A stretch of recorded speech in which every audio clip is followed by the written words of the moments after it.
Bonjour à tous et bienvenue sur Les Numériques. Aujourd'hui, je vous retrouve en compagnie de cette barre de son, la Sonos Beam, nouvelle barre de son du grand spécialiste de l'audio multiroom, une barre de son relativement compacte, comme vous pouvez le voir, qui a évidemment la particularité, comme tous les produits Sonos, d'être remplie à ras-bord de fonctionnalités. C'est une barre de son connectée bien sûr, qui fait du multiroom. Le multiroom de Sonos, on le connaît bien, c'est le meilleur qui existe, ne mâchons pas nos mots. Elle est compatible aussi avec le multiroom d'Apple, puisque cette barre de son, c'est une des premières enceintes disponibles dans le commerce à être compatible avec le protocole AirPlay 2.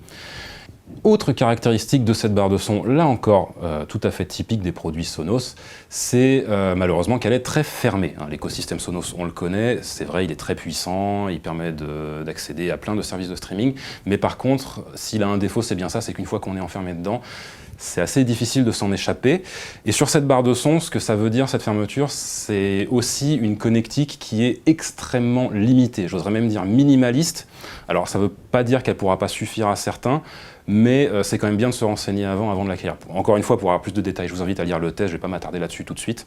Et enfin, dernière fonctionnalité à la mode embarquée par cette barre de son, c'est Alexa, l'assistant vocal d'Amazon, qui est intégré directement dans la barre de son et auquel, dès que vous aurez configuré votre barre, vous pourrez vous adresser, vous pourrez lui demander à peu près tout ce que vous voulez. Malheureusement, quand je dis tout ce que vous voulez, c'est pas tout à fait exact, parce qu'il s'avère que l'intégration d'Alexa dans cette barre de son est pas parfaitement réussi, il y a quelques problèmes au niveau de la reconnaissance vocale, il y a quelques fonctionnalités qui nous sembleraient absolument évidentes qui en fait ne sont pas disponibles. Je ne vais pas vous donner les détails de tout ça, si vous voulez les avoir, je vous invite évidemment à lire le test. Ce que je vais plutôt faire là maintenant tout de suite, c'est m'intéresser au son de cette barre qui s'avère être vraiment excellent. Le rapport qualité sonore sur taille que propose cette barre de son, il est vraiment assez épatant. Elle est capable de fournir un son qui est très précis, elle est capable de fournir un son qui est d'une assez belle puissance, et elle est surtout capable de fournir un son qui est d'un équilibre très étonnant. La réponse en fréquence est d'une platitude remarquable. Toutes les fréquences sont vraiment représentées de la même manière, reproduites avec la même précision, et ce surtout si vous êtes un possesseur d'iPhone, parce que dans ce cas-là, vous pourrez utiliser le système de calibration automatique TruePlay, qui a été inauguré par Sonos l'an dernier, et qui marche extraordinairement bien, seulement avec le micro de votre iPhone. La barre de son, elle est capable de s'adapter en fait aux propriétés acoustiques de la pièce dans laquelle vous la mettez, avec un résultat qui, à chaque fois, nous a vraiment bluffé. Ça marche extrêmement bien.